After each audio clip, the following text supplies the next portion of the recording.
This is an ABP Life podcast. Is predatory pricing policies good for the country? When Amazon says we are going to invest $1 billion in India and we all celebrate, we forget the underlying story that $1 billion is not coming in for any great service or any great investment to support the Indian economy. They made $1 billion loss in their balance sheet that year. They have to fill in that loss. And how did that loss get caused? They paid 1,000 crores to professionals. I don't know who these professionals are. I'm myself a chartered accountant. I've done law. But I'd love to know which chartered accountants, professionals, lawyers get 1,000 crores. Unless you're paying all the top lawyers to block them so that nobody can fight a case against you. You can take retainership with all the top lawyers and then there's nobody left to fight against them. If you make 6,000 crore loss in 1 year, does that not smell of predatory pricing to any of you? वाणिज्य एवं उद्योग मंत्री पीयूष गोयल ने कहा कि retail store को खत्म कर रही है ई कॉमर्स कंपनियां। उन्होंने कहा कि ई कॉमर्स सेक्टर की एक भूमिका है, लेकिन बहुत सावधानी और सतर्कता से इस भूमिका को समझना और सोचना होगा। उन्होंने कहा कि ई कॉमर्स कंपनियां छोटे खुदरा विक्रेताओं के हाई प्राइस, उच्च मार्जिन वाले उत्पादों को खत्म कर रही है, जो एकमात्र ऐसी वस्तु है जिनके जरिए छोटे और पॉप स्टोर जीवित रहते हैं। इसके अलावा उन्होंने कहा कि रेस्टोरेंट और ऑनलाइन फूड प्रोडक्ट खरीदने वाले लोगों पर क्लाउड किचन के प्रभाव को भी देखना होगा।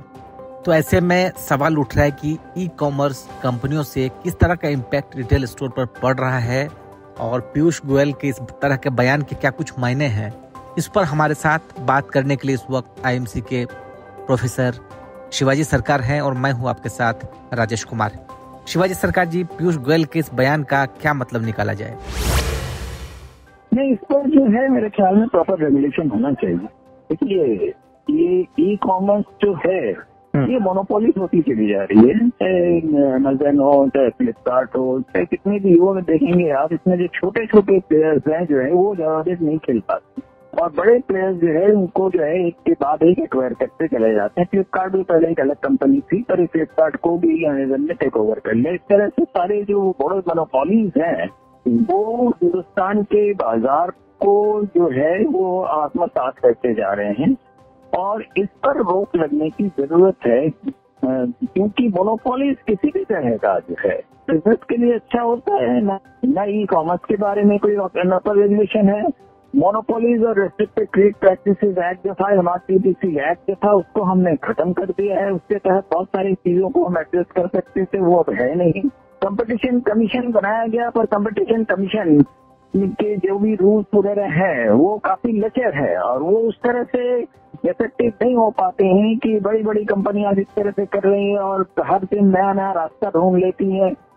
घर में सामान भेज भी देंगी और सामान वापस भी ले जाएंगे और इस तरह से जो है सबसे ज्यादा जो इसमें नुकसान जो हो रहा है। देखिए, भारत जो है, भारत में सबसे बड़ी जो है आज बेरोजगारी की समस्या वैसे भी है और भारत में जो छोटे दुकानदार हैं, छोटे छोटे कारोबारी हैं, उनके साथ सबसे बड़ी समस्या है कि इस तरह के जो ई कॉमर्स के लोग हैं वो आके उनकी नौकरियां छीन रहे हैं। इस उससे कहते हैं कि हम आपको आप किससे सस्ते में देंगे या हो सकता है अच्छा भी देंगे।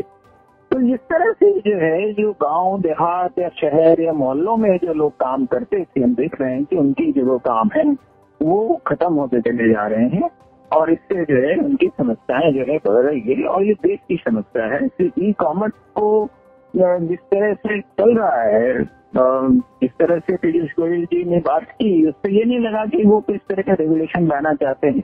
तो ये रेगुलेशन जो है स्ट्रॉन्ग रेगुलेशन होनी चाहिए, सारे स्टेक होल्डर्स के साथ बात करके ये होना चाहिए और ये सारा बात करेंगे, छोटे छोटे कारोबार बचेंगे, तभी जो है मुल्क बच सकता है, मुल्क के लोगों को की खुशहाली बढ़ सकती है। लेकिन सवाल उठ रहा है कि क्या ई कॉमर्स कंपनियां हैं उसमें छोटे जो मैन्युफैक्चरर हैं उनको मार्केट नहीं दी कि आप सीधा ऑनलाइन अपनी कंपनियों को प्रोडक्ट बेच रहे हैं, कहीं से कहीं सप्लाई कर रहे हैं, आपको प्लेटफॉर्म दिया उसने?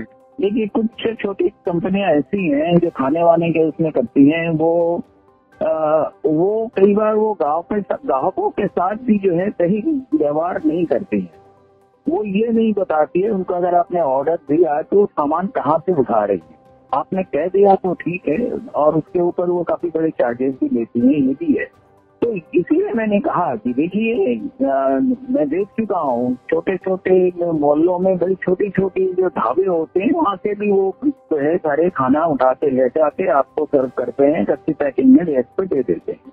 तो ये जो है कंज्यूमर एक्ट के खिलाफ का काम है। सिर्फ देखिए, ई कॉमर्स में सिर्फ ट्रेड की ही कंपटीशन नहीं है, कंज्यूमर एक्ट का प्रोटेक्शन भी है। तो कंज्यूमर एक्ट के प्रोटेक्शन कंज्यूमर को मिल रहे हैं कि नहीं मिल रहे, वो भी देखने की जरूरत।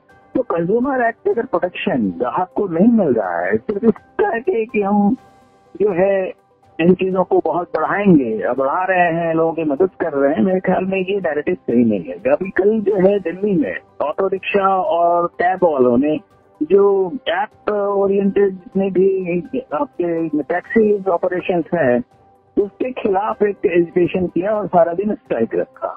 तो क्यों रखा? क्योंकि वहां भी मोनोपोलीज होती जा रही हैं। और वो जो है, देखिए होता क्या है, मान लीजिए आप एक डिस्टेंस से जा रहे हैं, उन्होंने आपसे 700 रुपए किराया लिया, पर जो टैक्सी वाला है उसको 250 से 300 रुपए मिलते हैं। तो ये जो चीजें हो रही है, उसका कुछ चीजें जो है कलकत्ता में जो है, हो सकता है और भी कुछ शहरों में किया, उन्होंने अपना ट्रैफिक पुलिस ने एक अपना ऐप बनाया, और वो ऐप के जरिए जो सारे टैक्सी वाले हैं उसके जरिए जाते हैं, तो वो जो है 150, 200, 300 के किराए पे भी लोगों को पहुंचाते हैं।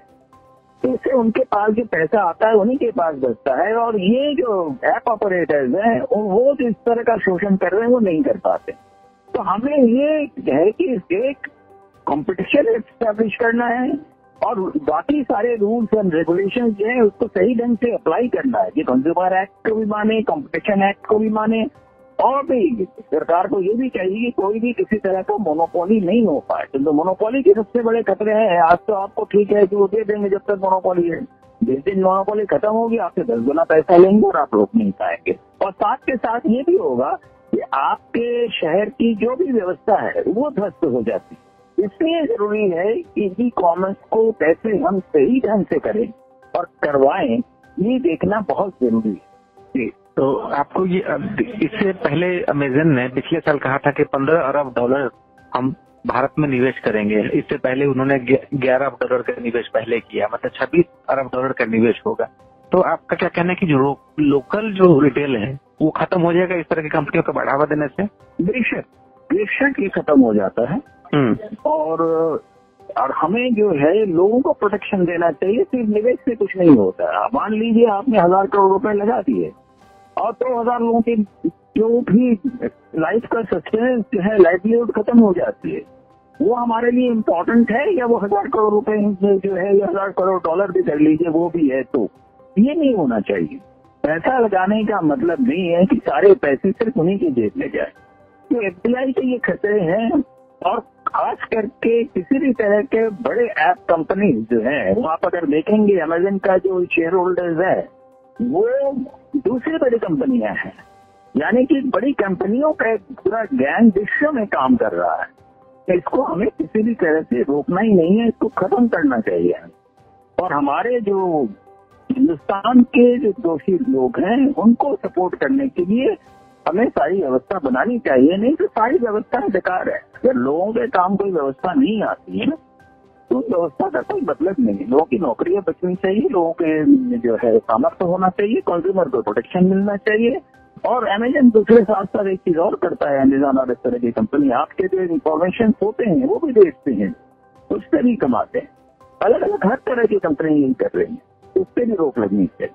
लेकिन सर आज के समय में जब सारी चीजें ऑनलाइन हो रही है, हम कहेंगे ऑनलाइन कंपनियों को खत्म करेंगे, तो ये मुमकिन है, पॉसिबल है? ये नहीं, क्या खत्म करेंगे? मैंने कहा कि इन पर रोक लगनी चाहिए, इनको कानून के हिसाब से काम करना चाहिए, इनके कंपटीशन जो है पूरी होनी चाहिए, और ये जो है हिंदुस्तान के हर कानून का इनको पालन करके तब काम करना चाहिए। नहीं कि कानून की धज्जियां उड़ाते हुए ये अपने इससे धंधे बढ़ाते जाए।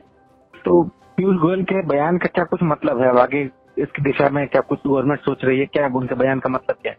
पीयूष गोयल जी ने अभी तक ये नहीं कहा कि वो जो है सिस्टम को सुधारने की बात कर रहे हैं। अगर ये जस्ट एक फिलर है कि डिस्कशन हो और उसके बाद वो कुछ करे तो हो सकता है, कई बार सरकार में चीजें होती है। अगर ये हो रही है तो अच्छी बात है, पर यह है कि इस पर जो है तुरंत जो है एक कार्रवाई होनी चाहिए, और जिस तरह की ये कंपनियां जाती कर रही है उस पर रोक लगना चाहिए। किसी भी हालत में देखिए, मैं आपको एक छोटी सी चीज बता देता हूँ। चिली में आज से कोई 30 साल पहले एक कू हुआ, उस कू को ऑर्गेनाइज किया था एक अमेरिकन कंपनी AT&T ने।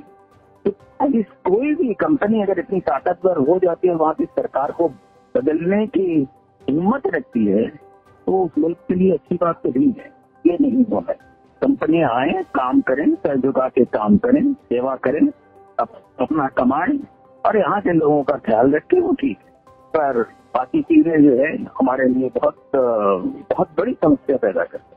इसके लिए सरकार को जो है इसके लिए अच्छे रेगुलेशंस लाने चाहिए, उसका पालन भी करवाना चाहिए। तो जाहिर तौर पर ई कॉमर्स कंपनियों की भूमिका को तय करनी होगी और सरकार ने इशारों में इसी को संकेत दिया है।